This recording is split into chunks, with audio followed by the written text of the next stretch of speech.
things I don't spend money on. Welcome into the Financial Education channel. If you're new here, I am Jeremy, and today I'm going to share with you guys a list of 10 different things that I personally do not spend money on, and you might want to consider maybe cutting these out of your life. I'm going to give you some hacks on basically things that you can do so you won't spend money on some of these different activities and ways you can kind of get around it. Now, first off, let me get something out of the way, all right? If there's something I mentioned today on this list that you feel is so important to your life that you cannot cut that thing out, respect, like that's fine, okay? Like if there's something that is that important to you that you don't want to cut that out of your budget, like that's perfectly fine, okay? Like I spend money on a lot of things that an average person might not. However, I'm just going to go through a list of 10 different things that I'm seeing most people end up spending a lot of money on, and that money can actually be used toward investing and actually building your wealth into a lot more money over the long run, rather than spending money on some of these things that, my goodness, they are very expensive things, all right? So I'm going to kind of enjoy sharing this list with you guys here today. I hope you enjoy me sharing these 10 different things with you. Hit that thumbs up button if you enjoy this video today, guys. Let's start getting into this, all right? The first one up here is a good old alcohol, okay? Alcohol, my goodness. So first off, I don't drink. So what I found is like growing up, both my parents drank, okay? My dad drank, my mom drank. And what I found is they spent an ungodly amount of money on alcohol every week, okay? Like we're talking, massive amounts of money either on beer, wine, and then every time if we ever did go out to a restaurant or a ball game or anything like that, guess what they were also getting? They were getting beer, they were getting alcohol or whatever, and those drinks are very, very expensive. And so I don't know how much they spent on an average week on alcohol, but I'm saying it's probably on an average week somewhere between $75 and $150 per week just on alcohol, okay? $75 to $150 easily per week on alcohol. So go ahead and run those numbers, $75 times 52 weeks in a year, and then go ahead and do that, times a person's lifetime, or then go ahead and do it $150, okay? So needless to say, alcohol was just a massive, massive expense, and so when I kind of looked at alcohol, there were other reasons why I decided not to drink in my life, but I just kind of looked at it,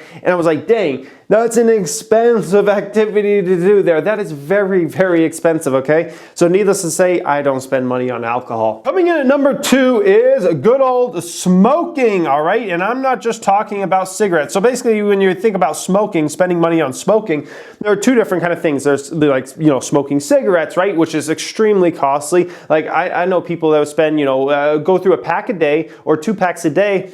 A pack a day, 2 packs a day, we're talking about, a pack of Marlboros or something, depends on the market you live in, that could be anywhere from $6 to $10 per pack of cigarettes, all right? Now go ahead and run those numbers times 7 days in a week, times 52 weeks in a year, and you're gonna see that it's a massive amount of money. Also, the other big smoking category is obviously pot, okay? I mean, there's a ton of people that smoke pot. Another very expensive thing, I don't know if it's more expensive than cigarettes. I have no clue about that, but needless to say, like people spend a lot of money on pot, okay? So needless to say, like if you're smoking cigs or you're smoking pot, like you're spending a lot of money on those two things. Once again, if it's that important to you, if that cigarette means that much or that pot means that much, like it is what it is, okay? Like you do you. I'm just saying like those are usually very, very expensive habits. I don't know if they're as expensive as alcohol, but they gotta be up there, okay? Very, very expensive habits, both these two. So I'm fortunate I don't, care to be involved with either of those, and I don't, okay?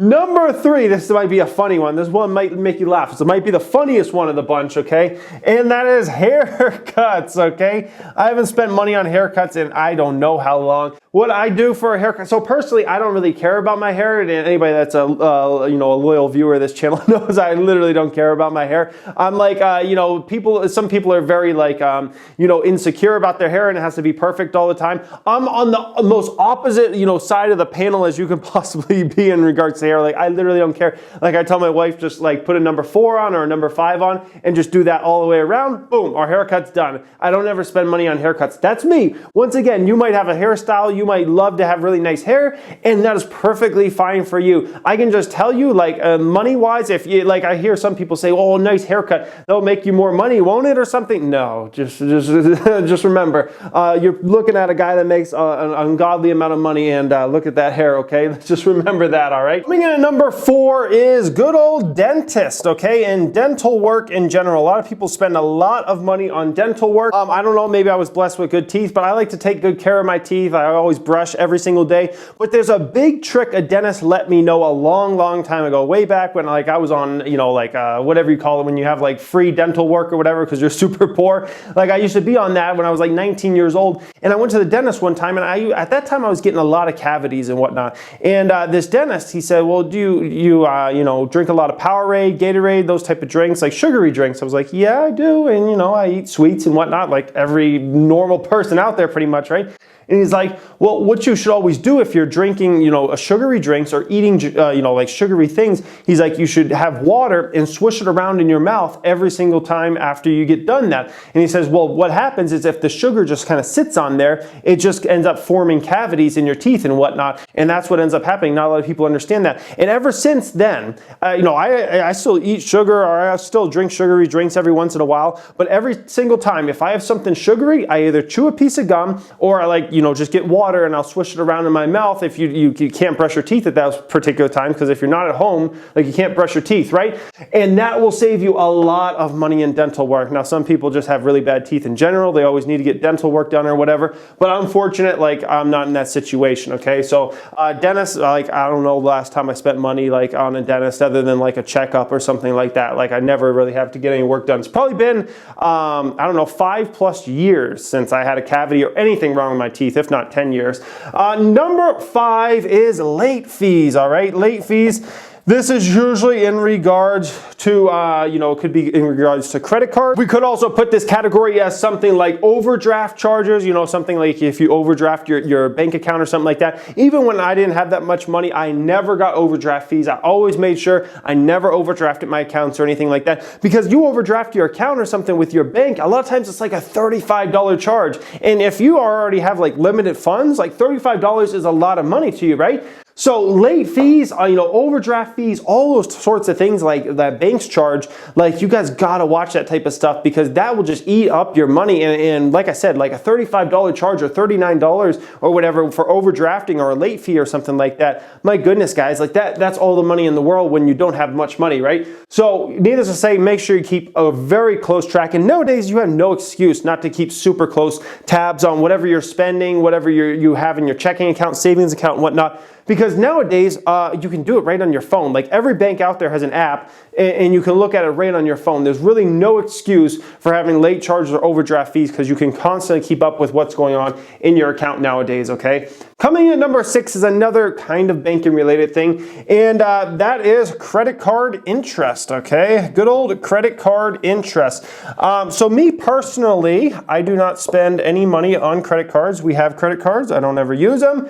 And credit card, other than to form a credit score early on, and here's how you do it, by the way. If you want to get a good credit score and you're young, get a credit card and charge little expenses on it, not extra things, just little expenses you might usually charge on a debit card, you might pay cash for. Then go ahead and make sure you're paying those off all the time right away. Do that for a couple of years, you'll boost your credit score way up, okay? That's really, in my personal opinion, most of the time the only reason to use credit cards, unless you are some person that likes to fly all over the place and you like to get those free flyer miles or something like that, okay?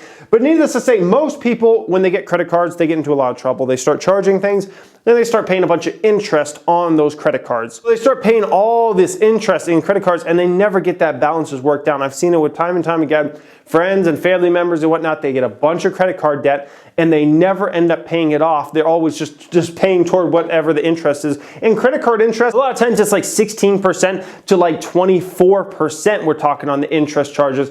It's insane, guys, the insane interest payments. So needless to say, I don't spend money on credit card interest, and you shouldn't either, all right? Coming in at number 7 is auto work. I do not spend money on auto work. I haven't spent money on auto work in I don't know how long. The reason is I always like to drive newer cars that are under full warranty. Now, that might not be your thing. You might drive older cars for one reason or another. Either you like them or because you can't afford a newer car or whatever your situation is, right? But auto work's something I'm fortunate I don't ever have to spend money on because I always have newer cars. They're always under warranty. If there's ever an issue with it, it's covered by warranty. I don't ever have to worry about out-of-pocket expenses toward those cars. Where I see a lot of people that drive like older cars, right, and they think they're saving a lot of money. Sometimes the next thing you know, they got to put an engine in that car and then another engine in that car and then do this and do that. And there's always something going wrong with it. I remember when I was, obviously much younger, I did drive older cars that were high in mileage and they always had something going wrong with them. Either cosmetic work, like something like I had cars that literally the door handles fell off, like ridiculous stuff, right?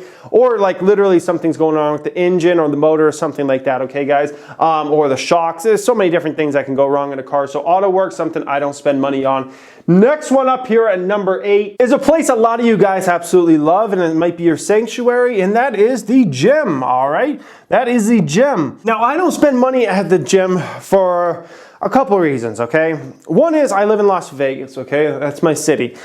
Most of the time the weather's nice in Las Vegas. Now, nice in Las Vegas to me is anything like above 70 degrees, and most of the time in Las Vegas is above 70 degrees, okay? I grew up in Phoenix, Arizona. Phoenix, Arizona is literally the hottest big city you can live in temperature-wise, in almost pretty much the world, but certainly United States. So I'm perfectly fine with going outside and exercising even in the middle of summer. However, that's not for everybody. Not everybody lives in a climate that you can pretty much work out outside all the time. So you might actually want to enjoy a gym, and that's perfectly fine. But here's one of the things that annoys me about the gym so much. It's not really like the payments. Like obviously you have to pay to use the gym. Nothing wrong with that. The thing that annoys me about the gym so much is, my goodness, it's so packed all the time. Like go to, most gyms are so freaking busy. It's out of control. First off, I can't be one of those people that gets up super early in the morning, goes to the gym when there's like 10 people there. I'm just not a morning person, okay? That's not me. So I need to go either during the day or at nighttime or something. And my goodness, the gym, it's like hard to get equipment. Like I went to the gym this past week with my brother-in-law. He's got one of those like memberships that you can like bring friends and whenever you want and things like that, right? So I go with my brother-in-law a few nights ago and my goodness, it was like a zoo in there. It was insane. Like literally every equipment I wanted to use, it was pretty much unavailable. I had to like wait it out and like ride a bike for like an hour until hopefully some more people left or something. It was insane. I wanted to like do some bench and okay, guys are on the bench doing like 88 sets of reps. It's like, come on guys, like you've done like 14 sets already. How many like more sets do you have of the bench? You've been on that thing for an hour now. And that's what really annoys me about the gym. So what I feel is you can get a lot better workout, honestly, like going and running outside for your cardio or you can do sprints at the park. That's what I personally like to do. If you like to run long distances, go run long distances. Once again, it depends on the climate you're in. And at home, you can do things like push-ups and whatnot. I have like battle ropes in the garage, those big ropes you shake and whatnot for like upper body workouts. Like you can still get in a good workout unless you want to be a bodybuilder or something. You don't need to go to the gym, or unless you live in a climate where, winter is like 6 months long and it's just awful weather or something like that. I can completely understand. But you don't have to use a gym to stay in good shape. Let me just put that out there, okay? Coming in at number 9 is pretty much the opposite of a gym, and that is movies. Personally, I'm not a movie fan. I don't care about movies. A lot of people do love movies. That you do you. So I know people that buy movies all the time. They're always buying the newest movies when they come out. Not DVD so much anymore, but they'll buy them through Apple or through Google or whatever. Or they'd love to go to the movie theater in general. Personally, I don't go to the movies. Like I'm just not a movie fan. That's just not me. It's not what I like to spend my time on. I have a limited amount of free time, and I'm like, to spend 2-3 hours on a movie, I'm probably not even gonna like most of the time. For me, it's just not worth it. And coming in at number 10 is video games. Video games are something I used to spend a lot of money on back in the day. I used to spend hundreds of dollars per year, if not thousands of dollars per year on different video games. Personally, I just grew out of the interest. When I think I started businesses when I was like 25, that's when I started to kind of like grow out. Now I'm almost 30. I just kind of grew out of like, being interested in video games, and like video games weren't that interesting. I used to love to play Madden and Call of Duty and all those sorts of games, sports games, action shooter games and whatnot. And I don't know, I just grew out of it. So I don't spend money on video games anymore. I used to even spend money on a lot of those Clash of Clans types games and things like that, but don't do that anymore, guys. So that is my list of things I don't spend money on. But anyways, let me know if you guys don't spend money on any of those things, or if you're going to cut any of them out of your life. I hope this kind of helped you save some money. I hope this is could be even like a little minimalism type video or something like that, guys. Hope you enjoyed this. Hit that thumbs up button. Thank you for watching and have a great day.